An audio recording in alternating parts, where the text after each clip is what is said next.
اس لیے میں باب جماعت کو یہ توجہ دلانا چاہتا ہوں کہ جن کے چندہ عام کے بجٹ کی ادائیگی میں اور اسی طرح چندہ جلسہ سالانہ یہ لازمی چندہ جات جو ہیں ان کی ادائیگی میں کمی رہ گئی ہے، وہ کوشش کر کے ادا کریں۔ جماعت کا بڑے عرصہ سے یہ مزاج بن گیا ہے کہ آخر وقت پر جا کر اپنے چندوں کی ادائیگی کرتے ہیں۔ جو تو لازمی چندے ہیں وہ تو آپ کو ہر ماہ ادا کرنے چاہیے تاکہ بعد میں ادائیگی کا بوجھ نہ پڑے، اور اس سے یہ ہے کہ جو باقاعدہ چندہ دینے کا اور باقاعدہ قربانی کرنے کا ثواب ہے وہ بھی آپ حاصل کرنے والے ہوں گے۔ ماہوار چندوں کی ادائیگی کے سلسلے میں حضرت مسیح موعود علیہ الصلوۃ والسلام فرماتے ہیں کہ سو اے اسلام کے ذی مقدرت لوگوں، دیکھو میں یہ پیغام آپ لوگوں تک پہنچا دیتا ہوں کہ آپ لوگوں کو اس اصلاحی کارخانے کی جو خدا تعالیٰ کی طرف سے نکلا ہے اپنے سارے دل اور ساری توجہ اور سارے اخلاص سے مدد کرنی چاہیے، اور اس کے سارے پہلوؤں کو بنظر عزت دیکھ کر بہت جلد حق خدمت ادا کرنا چاہیے۔ جو شخص اپنی حیثیت کے موافق کچھ ماہواری دینا چاہتا ہے وہ اس کو حق واجب اور دین لازم کی طرح سمجھ کر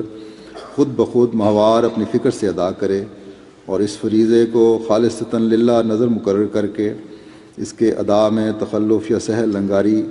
کو روا نہ رکھے۔ اور جو شخص یکمشت امداد کے طور پر دینا چاہتا ہے وہ اسی طرح ادا کرے، لیکن یاد رہے کہ اصل مدعا جس پر اس سلسلہ کے بلا انقطاع چلنے کی امید ہے وہ یہی انتظام ہے کہ سچے خیر خواہ دین کے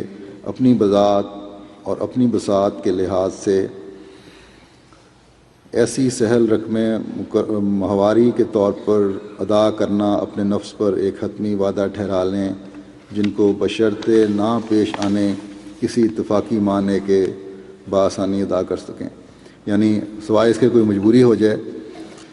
عام طور پر جو آسانی سے ادا کر سکتے ہیں ماہوار چندے ادا کیا کریں۔ ہاں، جس کو اللہ جل شانہ توفیق اور انشراح صدر بخشے وہ علاوہ اس ماہواری چندے کے اپنی وسعت، ہمت اور اندازہ مقدرت کے موافق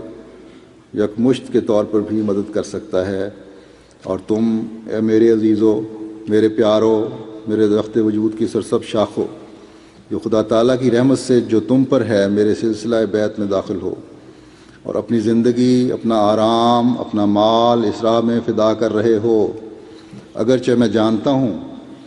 کہ میں جو کچھ کہوں تم اسے قبول کرنا اپنی سعادت سمجھو گے،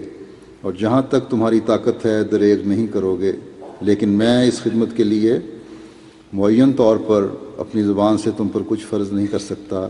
تاکہ تمہاری خدمتیں نہ میرے کہنے کی مجبوری سے بلکہ اپنی خوشی سے ہوں۔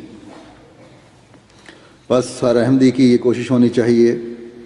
کہ اپنی مالی قربانیوں کو باقاعدہ رکھیں تاکہ ساتھ ساتھ تزکیہ نفس بھی ہوتا رہے۔